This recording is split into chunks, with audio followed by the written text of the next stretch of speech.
Vous êtes au cœur de la mêlée sur Sud Radio, à un peu plus de 24 heures du coup d'envoi de la finale de Top 14 2024-2025. On est avec toute l'équipe Sud Radio, avec Félix Panguero, avec vous au 0826 300 300, et on est avec Guy Novès, ancien joueur, entraîneur du Stade Toulousain, sélectionneur de l'équipe de France. Bonsoir Guy. Oui, bonsoir. Bonsoir à vous tous. Ça nous fait très plaisir de vous avoir, Guy, sur Sud Radio. Est-ce qu'il y a une excitation particulière pour cette finale du Stade Toulousain, malgré que vous en ayez quand même vu d'autres?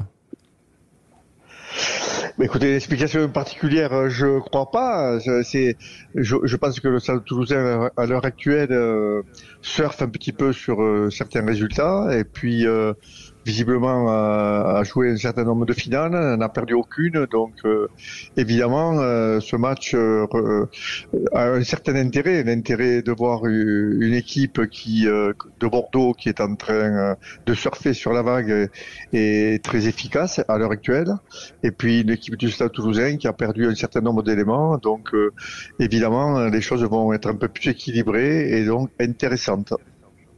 C'est clair que, et puis il y a cette idée-là d'aller chercher peut-être un troisième Brennus consécutif. Toulouse l'a déjà fait de 1922 à 1924, de 94 à 97. Le Stade Français Paris l'a fait de 1893 à 1895. Le Stade Bordelais de 1904 à 1907. Lourdes de 1956 à 1958. Mais au final, c'est quand même, il y a que 4 clubs qui l'ont fait. Le Stade Toulousain peut le faire à nouveau, un nouveau triplé. Est-ce que ça compte? Ça peut être un levier de motivation, Guy Novès, ou pas? Très honnêtement, au niveau des joueurs, non. Je pense que le fait de gagner une finale suffit à eux-mêmes. Donc, on cherche. Enfin, l'histoire retient un petit peu les scores, notamment le nombre de victoires. Et vous voyez, vous parlez de certaines époques où Toulouse et d'autres équipes ont réussi ce fameux triplé. Mais je pense qu'au niveau des joueurs, non. Je suis certain qu'au niveau des joueurs, le fait simplement de battre Bordeaux demain soir et d'être champion va suffire, je pense, au plaisir des joueurs. Après, c'est l'histoire qui parlera d'elle-même, hein, mais je crois pas que ce soit un levier, non. Ce n'est pas un levier, par contre. Ce qu'il s'est passé cette saison va être un souvenir, quoi qu'il arrive, pour le Stade Toulousain, souvenir peut-être douloureux ou heureux au final. Enfin, quoique ça va être compliqué à baumer quand même toutes les douleurs qu'il y a eu cette année entre la disparition de Mehdi Nargissi, entre les affaires Melvin Jaminet, Salary Cap. Il y a eu quand même pas mal C'était une année quand même assez perturbée, les blessures à répétition, Antoine Dupont, ça a vraiment pas été une année facile, une saison facile pour le Stade Toulousain, qui malgré tout sportivement a fini leader, Guy Novès. Écoutez, c'est pas une année facile, mais quand on voit que la saison dernière, pas cette saison, mais je sais pas combien ils en ont utilisé, mais la saison dernière, 59 joueurs avaient été 52 cette année. Voilà, 52, donc vous voyez. Donc on n'est pas à 3-4 joueurs près qui manquent, même si Antoine aujourd'hui évidemment est un des meilleurs joueurs du monde, si ce n'est le meilleur. Donc je pense que tout ce qui s'est passé durant la saison va servir. On va en parler peut-être au moment du briefing d'avant-match, parce que c'est vrai que la saison a été un petit peu compliquée, mais en ce qui concerne les joueurs, je crois que l'ultime motivation résidera sur l'envie tout simplement de battre Bordeaux. Vous savez, à l'époque, moi je me souviens d'une époque où Clermont-Ferrand était venu nous battre au Stadium à Toulouse, et nous avions battu en finale. Donc c'est vrai que moi j'avais tendance à dire à l'époque que le Stade Toulousain était un petit peu comme le caméléon, changer de couleur à l'approche des phases finales. Et c'est vrai que le Stade Toulousain est différent, et je crois que la défaite justement en demi-finale de Champions Cup va servir, je ne sais pas si elle sera suffisante, mais va servir, quoi qu'il arrive, à ces joueurs qui ont connu le goût de la défaite, le goût de remettre les pieds sur terre, le fait de se remettre en question après une défaite, même si on doit se remettre en question après des victoires, mais quelquefois, mais là c'est après la défaite, et ce goût-là, je pense que le Stade Toulousain sera un petit peu différent demain soir. Alors je reprécise, 53 joueurs, sur le nombre de joueurs utilisés par le staff du Gomola cette année. Philippe Spanghero, une année particulière, avec beaucoup de douleur et la disparition de Mehdi Nargessi. Est-ce que ça a pu impacter le groupe selon toi, Philippe? Alors ça a impacté Didier Lacroix, son président, l'ensemble du club, forcément. Il l'a redit cette semaine, Didier, que ça a été une saison particulière, qu'il les aura marqués et changés certainement en partie aussi, parce que voilà, ça a été douloureux pour l'ensemble du club, et c'est là qu'on voit quand même à quel point le Stade Toulousain peut être un club particulier, parce que Mehdi Nargessi, même s'il commençait à s'entraîner un peu avec les pros, c'était un joueur crabos, assez loin de la tête du club. Et malgré tout, ça a impacté fortement tout le monde, tous les joueurs. Moi, j'ai été surpris, notamment, j'étais en Afrique du Sud quand le Stade Toulousain est allé jouer aux Sharks. Il était question que le staff aille se recueillir, et quand les joueurs ont su ça, ils ont tous demandé à y aller. Et il n'y a pas eu un post sur les réseaux sociaux, personne n'a rien mis, ils y sont allés par envie, pas pour dire qu'ils faisaient le boulot. Donc voilà, ça illustre quand même un état d'esprit un peu particulier. C'est une saison particulière, mais c'est vrai que ce qui marque au Stade Toulousain, c'est aussi le niveau d'exigence et la réalité des faits, parce que quand on entend le staff dire que c'est une saison en enfer, ils perdent en demi-finale de Champions Cup, ils sont premiers de la phase régulière avec un record de nombre d'essais marqués, 90 points en phase régulière. Donc une saison en enfer au Stade Toulousain, c'est pas forcément une saison en enfer pour les autres. Et donc il y a un niveau d'exigence qui est pas le même. Clément Combe, une question pour Guy Novès. Oui, bonsoir Monsieur Novès. J'étais au Stade de France cet après-midi pour les conférences de presse d'avant-match, et il y a une chose qui m'a surpris. Alors je ne sais pas si c'est une particularité, mais les joueurs et Yannick Bru côté UBB sont venus de leur côté seuls. En face, quand ça a été autour de Toulouse, on a vu Hugo Mola, on a vu les trois joueurs, François Cros, Thomas Ramos, Julien Marchand. Et en haut de cette salle de cet auditorium du Stade de France, il y avait Didier Lacroix qui était assis au même rang que moi, il y avait Jérôme Casalbou, il y avait les photographes, la com, comme si sur une simple conférence de presse, tout le monde devait être présent. J'ai cette sensation que ce club, quand il s'agit d'une finale, dans une semaine de finale, fait tout le temps ensemble. Comment est-ce qu'on explique qu'il y a un côté l'institution est plus forte que tout au moment le plus fort de la saison? C'est un sentiment que j'ai. Je ne sais pas si c'est une règle établie, mais la sensation que la culture du club, elle dépasse le cadre constamment des finales de top 14. Alors écoutez, je suis ravi moi de voir que l'ensemble du club est concerné par ce genre de finale, par cette finale. Donc je crois que toutes les personnes que vous avez citées et d'autres ont participé, ont travaillé dans l'ombre quelquefois. Et puis je pense que le jour d'une finale, il faut faire participer tous ceux qui ont œuvré durant toute la saison. Donc il est normal pour moi, il est tout à fait normal de voir que certaines personnes, bon, je vous parle pas du président Didier, mais toutes les personnes qui ont, pas uniquement les gens que vous avez cités, mais aussi certaines personnes qui sont des secrétaires, certains de la brasserie, mais tous ceux qui ont travaillé pour le Stade Toulousain pour faire en sorte que ce club soit au firmament de ce qu'on doit faire à l'heure actuelle. Je crois que dans notre société qui est pas simple non plus, de voir un petit peu ce club se souder autour. C'est pour ça aussi que les joueurs changent de peau. C'est parce que si le club ressent ça, évidemment, les joueurs le ressentent aussi. Et donc il faut absolument que tout le monde se soude autour de l'équipe pour que les 15 mecs qui vont rentrer sur le terrain atteignent la cible, et la cible, le centre de la cible, ça reste quand même le résultat. Guy Novès, on est à un peu plus de 24 heures du coup d'envoi de cette finale. Vous en avez fait et préparé beaucoup des finales. Comment ça se passe dans quelle ambiance comment ça se passe au Stade Toulousain à 24 heures d'une finale si là vous étiez toujours entraîneur? Écoutez, je sais pas comment ça se passe à l'heure actuelle, mais j'imagine comment ça se passe avec vous? Ben, j'imagine que, enfin, je pense qu'il faut que les joueurs restent dans ce qu'ils font réellement durant la saison, même si il y a ce surplus de motivation. Mais il est certain que gagner le final, c'est jouer le rugby qu'on a pratiqué tout le long de la saison.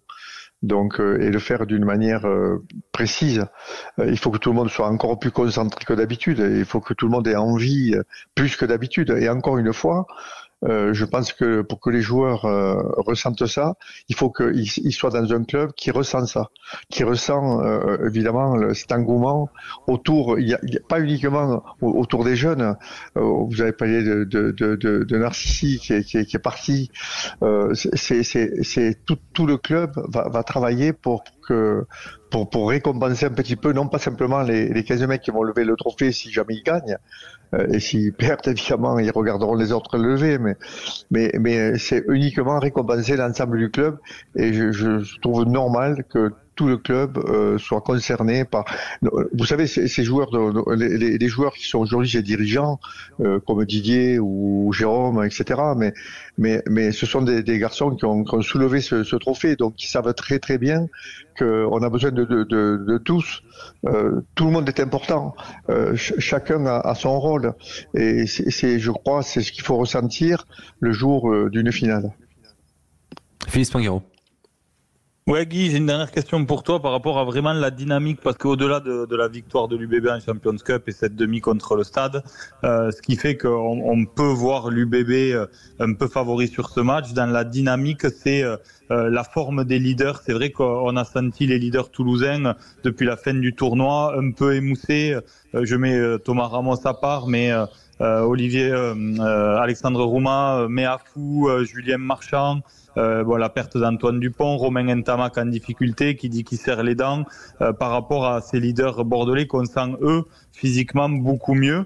Est-ce que tu partages l'avis, au-delà bien sûr de la capacité du stade à gérer ce genre de rendez-vous, sur l'interrogation de la forme des leaders? Écoute Philippe, je pense que les leaders, évidemment, on est quand même tributaire de ce que disaient les médias. Et je pense que mais non, mais c'est certain. C'est vrai. On est quand même tributaire. Je pense pas que les joueurs se sentent amoindris quelque part, même si évidemment certains sont peut-être moins efficaces à l'heure actuelle. Mais je pense que le staff actuel a bien géré la forme des uns et des autres, a eu un jour de plus de repos, parce que c'est important, le fait de jouer le vendredi soir ou le samedi soir, donc ça c'est important. Après, partager un petit peu ce que les gens ressentent, oui, peut-être que Bordeaux est sur une dynamique positive, que peut-être que le stade est sur une dynamique négative, mais encore une fois, ça servira de levier, peut-être de motivation pour que les joueurs, encore une fois, atteignent le sommet. Alors, je n'en sais rien. Peut-être que les joueurs vont perdre ou gagner. Peu importe. Mais ce qui est sûr, c'est que il y aura pas 52 points. Ça, c'est certain. Il y aura pas 50 points entre les deux équipes. Et puis, bon, on parle de Bordeaux, mais Bordeaux, c'est Yannick Bru, avec 3-4 personnes qui ont travaillé au Stade Toulousain, qui savent très, très bien contre qui ils vont tomber. Ils savent très, très bien qu'ils ont gagné la demi de Coupe d'Europe. Donc, ils savent très, très bien que le stade va changer. C'est pas tout à fait la même équipe. Alors, que les leaders soient moins performants, je pense que Hugo Mola et son staff font le mieux qu'ils peuvent faire avec ces joueurs-là. Mais il y a aussi énormément de monde pour prendre les relais. On le voit au niveau des jeunes. Les jeunes sont quelquefois brillants. On sent que des générations vont succéder, et il y a une formation qui est vraiment de grande qualité. Donc, ouais, c'est sûr qu'on remplace pas Antoine Dupont, Movaca, comme ça. Romat était remplaçant et je crois qu'il ne joue pas. Mais encore une fois, c'est la porte ouverte pour certains jeunes qui vont montrer un petit peu au niveau de la formation et ce qu'ils ont dans le ventre. Donc je ressens ce que les gens ressentent, mais quelque part, on est encore une fois, on est un peu tributaire des médias. Voilà. Merci beaucoup Guy. On vous souhaite une belle finale demain, probablement en famille j'imagine. Mais merci en tout cas Guy d'avoir été avec nous ce soir. C'est toujours un grand plaisir de vous avoir sur Sud Radio, et on vous souhaite un joli week-end. Écoutez, je vous souhaite de même. Bonne soirée. Merci Guy. À vous tous. Ciao Philippe. Dans un instant sur Sud Radio, on est avec Blair Connor, l'ancien ailier de l'Union Bordeaux-Bègles. À tout de suite. Vous êtes sur Sud Radio, la radio du rugby. On est à 24 heures, un peu plus de la finale de Top 14 entre le Stade Toulousain et l'Union Bordeaux-Bègles. Et on est avec Blair Connor. Bonsoir Blair. Bonsoir. Vous êtes une légende de l'Union Bordeaux-Bègles. Moi, j'aime bien vous présenter ainsi, Blair, parce que c'est la réalité. Ailier australien de l'Union Bordeaux-Bègles, vous avez tout connu avec l'UBB. Vous avez connu la Pro D2, le titre, le Top 14, Chabandelmas, ce stade aussi fort. Et vous avez connu aussi, avec un regard d'observateur privilégié, cette Union Bordeaux-Bègles qui progresse, qui grandit et qui arrive en finale avec un statut nouveau demain. Le statut de l'Union Bordeaux-Bègles, Blair Connor, c'est favori ou outsider demain? Franchement, après le Champions Cup et la forme de l'équipe, c'est l'équipe favorite. Mais en même temps, moi, je n'ai pas imaginé comment on va perdre le match. Mais en même temps, c'est Toulouse. Donc, même si tu mets l'équipe d'espoir de Toulouse, il y a toujours une chance de gagner cette équipe de Toulouse. J'aime pas, mais j'ai beaucoup de respect pour cette équipe et son histoire parce que, franchement, c'est le club de ville incroyable. Tous les titres, ils sont gagnés, mais cette année, c'est notre année. Tout ça en place. On a la maturité de tous les joueurs, toute l'expérience maintenant. On est prêt. On sent qu'il y a une sérénité dans cet effectif de l'Union Bordeaux-Bègles. Connor, disons que l'UBB a payé très cher sa finale l'année dernière et ses 60 points. On est sûr de pas avoir le même scénario demain, ça c'est clair. Ouais, mais quelquefois tu dois reculer en marche pour avancer deux. J'ai senti qu'après cette finale qu'on peut lu l'autre, l'équipe il a pris beaucoup de choses. Ils ont appris que pour le match final, tu dois monter ton niveau de jeu mentalement, physiquement, parce que le Toulousain, même avant l'équipe, tu peux voir un peu dans les yeux qu'ils sont prêts et nous ne sommes pas prêts. Mais pour gagner le Champions Cup, déjà c'est énorme. Mais le jeu, c'est des clics en petites choses. On sait maintenant comment gagner le gros match. On connaît comment préparer pour le stress, la pression, toutes les choses comme ça. Et c'est pourquoi demain, c'est un final complètement différent que l'année dernière, pardon. Oui, l'année dernière. Blair Connor, s'il y a un joueur que vous voulez suivre en particulier demain sur cette finale, qui aura un impact fort sur la finale, qui est-il? C'est clair, tous les joueurs comme Mathieu Jalibert, Louis Belbier, Damien Penaud, mais je pense pour moi, c'est Romain Burros. Cette rôle de Cairns, c'est un gros influence sur le match. Je crois Toulouse, il va taper beaucoup. Donc, si Romain il est fort dans l'air comme d'habitude, je crois qu'il va avoir un gros influence sur le match.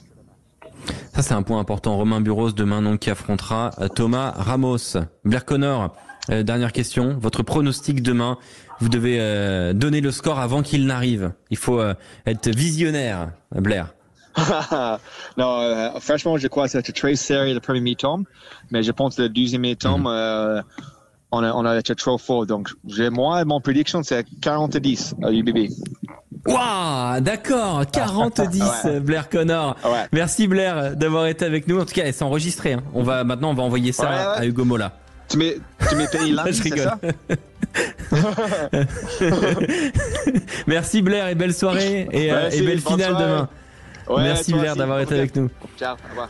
Merci Philippe Spangueron, on te retrouve demain dès 18h. Philippe, rendez-vous, t'es prêt? Je suis prêt. On sera partout. On sera à Toulouse, on sera à Lyon, à Bordeaux, on sera à rue Princesse à Paris, on sera au Stade de France. On sera avec vous au 0826 300 300. Merci Clément, merci Quentin Cabanis, merci Quentin Fredon. Et si vous ne voulez pas attendre, parce que l'impatience vous gagne, vous avez toutes les informations sur les réseaux sociaux de Sud Radio Rugby, sur Instagram, Twitter et Facebook. On va vous abreuver d'informations et d'images un peu exclusives qu'on a pu capter au Stade de France aujourd'hui avec Clément Combe. Merci beaucoup. On se retrouve demain, 18h minuit, pour la finale de Top 14. Belle soirée à tous. Reposez-vous bien.